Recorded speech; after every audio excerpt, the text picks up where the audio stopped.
আবু হুরায়রা রাদিয়াল্লাহু তাআলা আনহু বলছেন, রাসূলুল্লাহ সাল্লাল্লাহু আলাইহি ওয়াসাল্লাম বলেছেন, তোমরা পরস্পরে একে অপরকে হিংসা করো না, পরস্পরে একে অপরের সম্পর্ক নষ্ট করো না, পরস্পরের ভিতরে বিদ্বেষ পোষণ করো না, পরস্পরে একে অপরের ক্ষতি করো না। ব্যবসা বাণিজ্যের ক্ষেত্রে দালালি করে, দাম বাড়িয়ে দিয়ে, সিন্ডিকেট করে, দ্রব্যের মূল মূল্যর বাইরে দাম বাড়াতে সাহায্য করে মানুষের ক্ষতি করো না।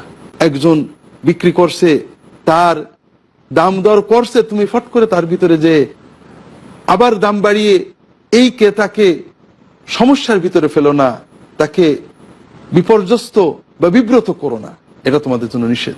কোন ইবাদাল্লাহ ইখওয়ানা, তোমরা পরস্পরে ভাই ভাই আল্লাহর বান্দা হয়ে যাও। আল মুসলিম আকুল মুসলিম, কারণ মুসলমান তো মুসলমানের ভাই।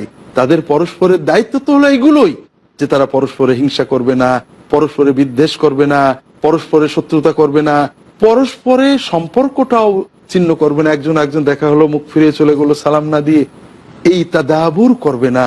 বরং কাফা বিলমার ইসমান আই ইয়াহকিরা আখাহুল মুসলিম, একজন মুসলিমের জন্য তো পাপ হিসেবে এটাই যথেষ্ট যে তার মুসলিম ভাইকে অবজ্ঞা করবে, ছোট মনে করবে, হেয় করবে, কোনোভাবে তাকে হেয় প্রতিপন্ন করার চেষ্টা করবে। আল্লাহু আকবার। আমরা কত এই পাপে লিপ্ত হয়ে পড়ছি। সম্মানিত দর্শক, আল্লাহ রাসূল সাল্লাল্লাহু আলাইহি ওয়াসাল্লাম বলেন, আত্তাকওয়া হাহুনা, আত্তাকওয়া হাহুনা, আত্তাকওয়া হাহুনা। তাকওয়া মানে তোমার কর্মের প্রকাশ না, তোমার অন্তরের চেতনা। কাজে তোমার অন্তরের ভিতরে যদি আল্লাহর ভয় না থাকে, তাহলে শুধু কিছু কর্ম দিয়ে তুমি তাকওয়া হতে পারে না। অন্তরের ভয় তোমার তাকওয়া যদি সত্যিকারের তৈরি করে, তাহলেই তুমি সত্যিকারের মুমিন হতে পারবা। আর সেক্ষেত্রে তোমার ভ্রাতৃত্ব এই দায়িত্বগুলো পালন সহজ হয়ে যাবে।